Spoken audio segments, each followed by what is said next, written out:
Assalamualaikum warahmatullahi wabarakatuh. Selamat pagi semuanya.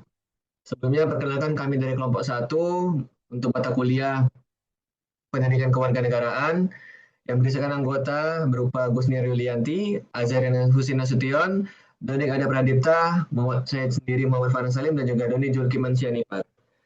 Di sini kami akan mempresentasikan terkait laporan yang sudah kami susun yang berjudul Hak dan Kewajiban Negara dalam Perspektif Mahasiswa, yang dimana dalam judul kami tersebut kami memiliki beberapa poin yang berupa 3 bab, berisi pendahuluan, pembahasan, serta kesimpulan dan saran.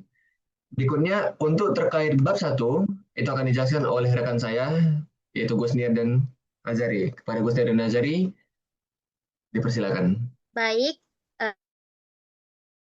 eh, sebelum memasuki penjelasan yang lebih dalam, di sini saya akan menjelaskan tentang latar belakang hak dan kewajiban warga negara dalam perspektif mahasiswa. Indonesia sebagai negara demokrasi berdasarkan Pancasila dan Undang-Undang 1945 mengatur hak dan kewajiban warga negara dalam konstitusinya. Keduanya merupakan konsep yang saling berkaitan dan tidak terpisahkan. Konstitusi menjamin hak setiap warga dengan prinsip kesamaan di hadapan hukum, sekaligus menetapkan kewajiban untuk menciptakan kehidupan berbangsa yang harmonis, adil, dan sejahtera. Mahasiswa menempati posisi unik sebagai calon intelektual bangsa. Mereka tidak hanya harus memahami hak konstitusionalnya, tetapi juga berkomitmen menjalankan kewajiban kewarganegaraan.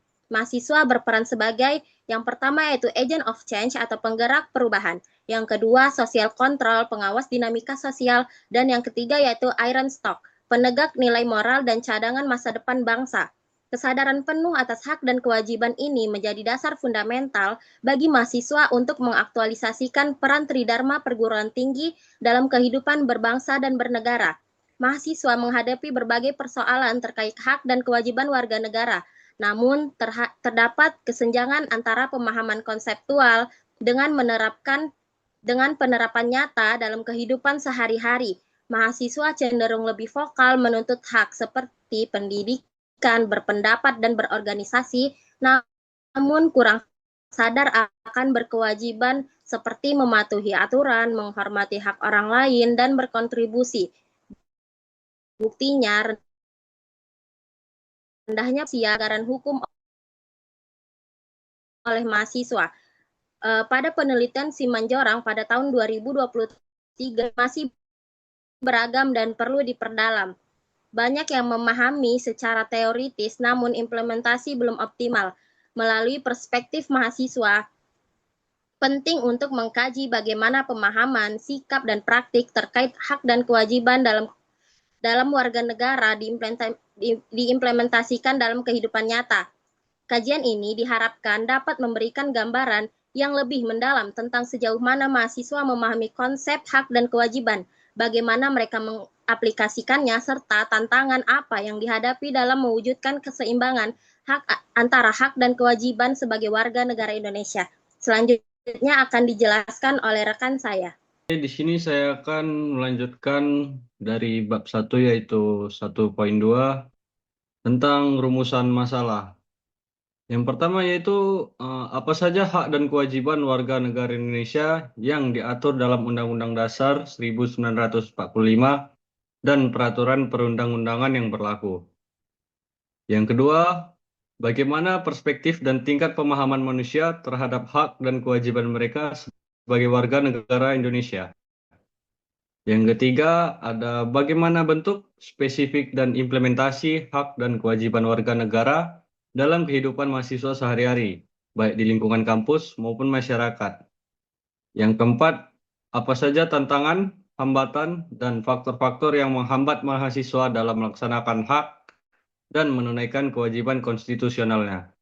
Dan yang kelima, ada bagaimana upaya yang dapat dilakukan untuk meningkatkan pemahaman, kesadaran, dan partisipasi mahasiswa dalam melaksanakan hak dan kewajiban sebagai warga negara yang baik. Oke, dan selanjutnya yaitu 1.3, yaitu tentang tujuan umum. Tujuan umumnya adalah menjelaskan dan menganalisis konsep hak dan kewajiban warga negara dan perspektif mahasiswa sebagai bagian dari masyarakat Indonesia. Dan tujuan khususnya adalah yang pertama yaitu mengidentifikasi dan mendeskripsikan hak dan kewajiban warga negara Indonesia berdasarkan Undang-Undang Dasar 1945 dan peraturan perundang-undangan yang berlaku di Indonesia. Yang kedua yaitu menganalisis perspektif tingkat pemahaman, persepsi, dan sikap mahasiswa terhadap konsep hak dan kewajiban warga negara di Indonesia. Dan yang ketiga yaitu menguraikan secara spesifik hak-hak dan kewajiban-kewajiban yang dimiliki mahasiswa sebagai warga negara Indonesia. Yang keempat yaitu mendeskripsikan dan menganalisis bentuk-bentuk implementasi hak dan kewajiban warga negara dalam kehidupan sehari-hari mahasiswa.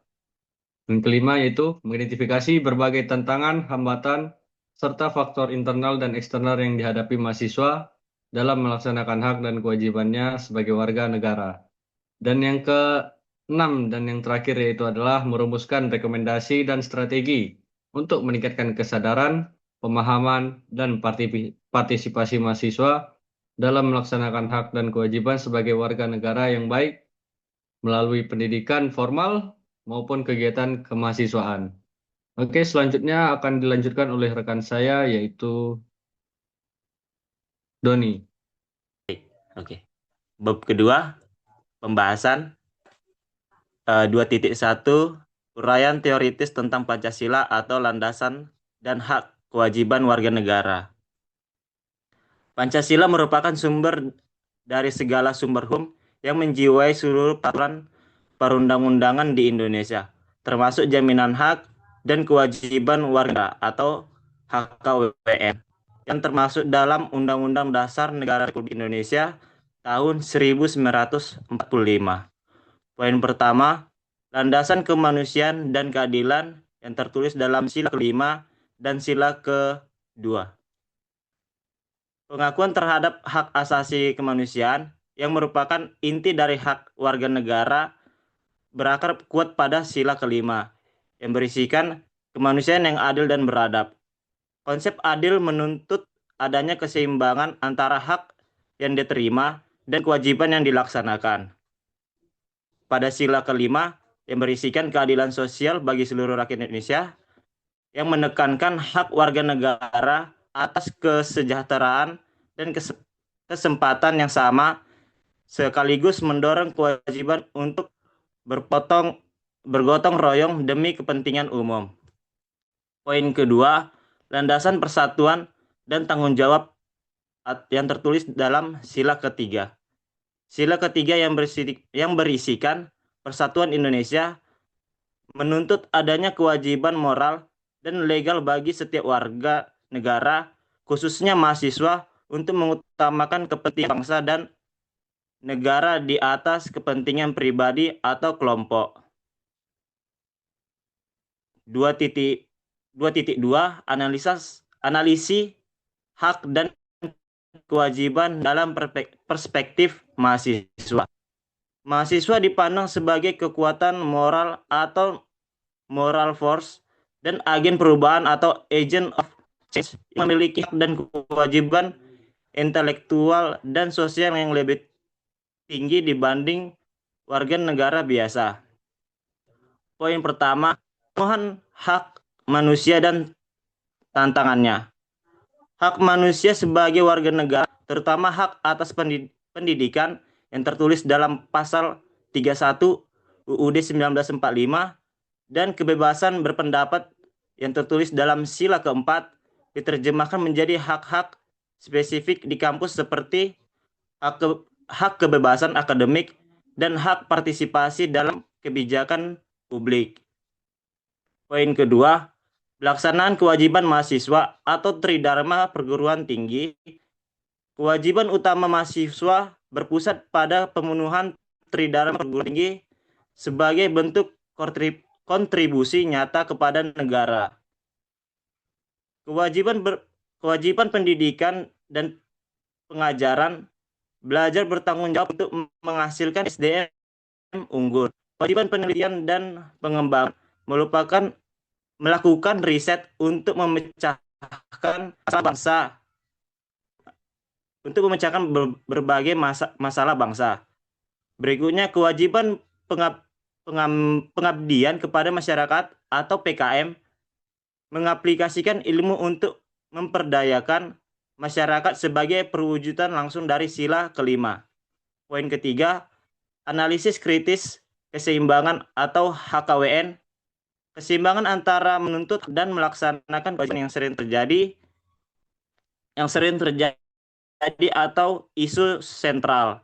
Banyak mahasiswa menuntut hak atau fasilitas penurunan UKT dan kebebasan tanpa diimbangi dengan pelaksanaan kewajiban intelektual yang optimal atau integritas akademik, disiplin, dan partisipasi aktif dalam kegiatan sosial. Oke, berikutnya akan dilanjutkan oleh rekan saya, yaitu Donik. Saya Donik Ada Pradipta akan menjelaskan bab 2.3, data dan bukti empiris. Oke, kita mulai dengan evaluasi terhadap hak warga negara atas pendidikan tinggi yang merupakan manifestasi dari sila kelima, keadilan sosial. Data Badan Pusat Statistik BPS tahun 2024 menunjukkan bahwa angka partisipasi kasar APK nasional baru mencapai sekitar 32%. Artinya, mayoritas penduduk usia produktif belum mengenyam pendidikan tinggi. Angka ini menjadi sangat kritis ketika kita bandingkan dengan provinsi dengan akses tertinggi, misalnya di Yogyakarta yang mencapai hampir 74%. Kesenjangan signifikan ini adalah masalah keadilan sosial sebagai mahasiswa. Kita memiliki kewajiban moral untuk menyadari dan menyuarakan disparitas akses ini. Pemenuhan hak pendidikan harus merata agar kita benar-benar dapat mewujudkan cita-cita bangsa. Oke, nah selanjutnya mari kita bahas hak berpendapat dan berpartisipasi politik yang dijamin oleh sila keempat, kerakyatan yang dipimpin oleh hikmat kebijaksanaan. Nah, survei Kata Data pada tahun 2023 menunjukkan bahwa hampir 60% anak muda Indonesia memiliki ketertarikan terhadap politik. Minat yang tinggi ini adalah modal besar bagi demokrasi. Namun, data juga menunjukkan bahwa keterlibatan kita dalam politik praktis seperti menjadi anggota partai itu masih sangat rendah. Ini adalah tantangan kita sebagai mahasiswa, harus mengubah ketertarikan menjadi kewajiban kontrol sosial. Hak kita berpendapat harus digunakan secara bertanggung jawab. Kita wajib mengawal dan mengkritisi kebijakan pemerintah secara objektif dan beradab, memastikan bahwa kebijakan publik benar-benar mencerminkan hikmat kebijaksanaan rakyat, bukan sekedar kepentingan elit. Oke, yang terakhir adalah pembahasan mengenai kewajiban intelektual kita, yaitu pengabdian kepada masyarakat atau yang biasa kita sebut sebagai PKM. Nah, sebagai implementasi dari Tridharma, panduan Kemikdukri Setek tahun 2024 secara jelas mengarahkan kegiatan PKM pada 5 prioritas riset nasional seperti ekonomi hijau, digital, dan kemandirian sehat. Ini adalah kewajiban yang sangat penting. Kita tidak boleh lagi melihat PKM sebagai formalitas mahasiswa. Nah, mahasiswa wajib mengarahkan ilmu yang diperoleh baik di bidang teknologi, sosial, atau humaniora untuk memberikan solusi konkret dan berkontribusi nyata pada pemberdayaan masyarakat. Ini adalah cara kita membayar kembali hak pendidikan yang kita nikmati, sekaligus mewujudkan tujuan keadilan sosial bagi seluruh rakyat Indonesia. Oke, sekian dari saya. Selanjutnya akan dilanjutkan oleh teman saya. Baik, terima kasih Donik. Berikutnya akan saya jelaskan terkait bab 3 yang berupa kesimpulan dan saran. Jadi pada poin 3.1 yaitu kesimpulan, dari pembahasan sebelumnya bisa disimpulkan bahwa hak dan kewajiban warga negara adalah dua hal yang harus diperhatikan dan tentunya berjalan beriringan. Mahasiswa sebagai bagian dari warga negara mempunyai posisi penting karena mereka bukan hanya sebagai penerima pendidikan ataupun pembentukan terkait pengembangan pendidikan itu sendiri, tetapi juga calon intelektual yang bisa diharapkan mampu memberi dampak bagi masyarakat dan negara untuk kedepannya. Mahasiswa pastinya punya hak-hak tertentu, seperti hak mendapatkan pendidikan, hak berpendapat, dan tentunya hak untuk berorganisasi. Hak-hak ini sudah dijamin dalam Undang-Undang Dasar dan sesuai dengan nilai-nilai Pancasila. Namun, kenyataannya pemenuhan hak tersebut belum merata. Masih ada kesenjangan akses pendidikan antar wilayah dan beberapa fasilitas yang pastinya belum sepenuhnya mendukung. Di sisi lain, mahasiswa juga punya kewajiban sebagai warga negara. misalnya mematuhi aturan, menghormati orang lain, dan ikut berkontribusi dalam pembangunan. Kewajiban ini juga terlihat dalam Tridharma perguruan tinggi seperti belajar, meneliti, dan mengabdi pada masyarakat. Walaupun begitu, pelaksanaan Tridharma ini masih ada kendala, seperti kurangnya konsisten ataupun kegiatan yang belum benar-benar menyentuh kebutuhan masyarakat. Nah, secara keseluruhan, pemahaman mahasiswa ini tentang hak dan kewajiban sebenarnya sudah ada, tetapi penerapannya masih perlu ditingkatkan lagi, karena masih sering terlihat mahasiswa itu lebih fokus pada hak yang ingin mereka dapatkan, sedangkan kewajiban itu belum sepenuhnya dijalankan. Oleh karena itu, keseimbangan antara keduanya sangat-sangat penting supaya mahasiswa bisa berperan aktif dan maksimal dalam kehidupan berbangsa dan juga bernegara. Nah, berikutnya kita ke poin 3.2 yang berpasaran. Secara keseluruhan, dari bab 1 hingga bab 3 ini, ada beberapa saran yang bisa kami kutip, yang berupa, pertama, pendidikan kewarganegaraan itu perlu dan diperkuat lagi di kampus, baik lewat kuliah, seminar, ataupun kegiatan organisasi, supaya mahasiswa lebih paham dan sadar soal hak dan kewajiban mereka. Untuk poin kedua, kampus perlu menyediakan ruang aspirasi yang lebih terbuka, supaya mahasiswa mendapatkan tempat di mana mereka dapat menyampaikan pendapat mereka sendiri secara sehat dan bertanggung jawab. Yang ketiga, mahasiswa diharapkan lebih serius menjalankan Tridharma, terutama dalam penelitian dan pengabdian masyarakat, agar manfaatnya benar-benar terasa bukan hanya sebagai formalitas.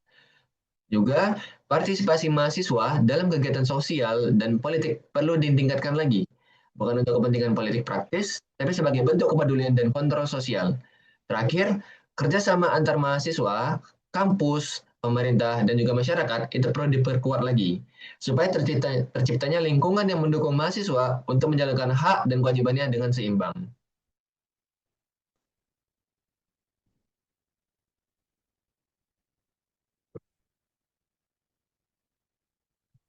Baik, sekian dari kelompok kami. Itu saja yang dapat kami sampaikan dan juga yang dapat kami presentasikan terkait laporan kami yang berjudul Hak dan Kewajiban Warga Negara dalam Perspektif Mahasiswa.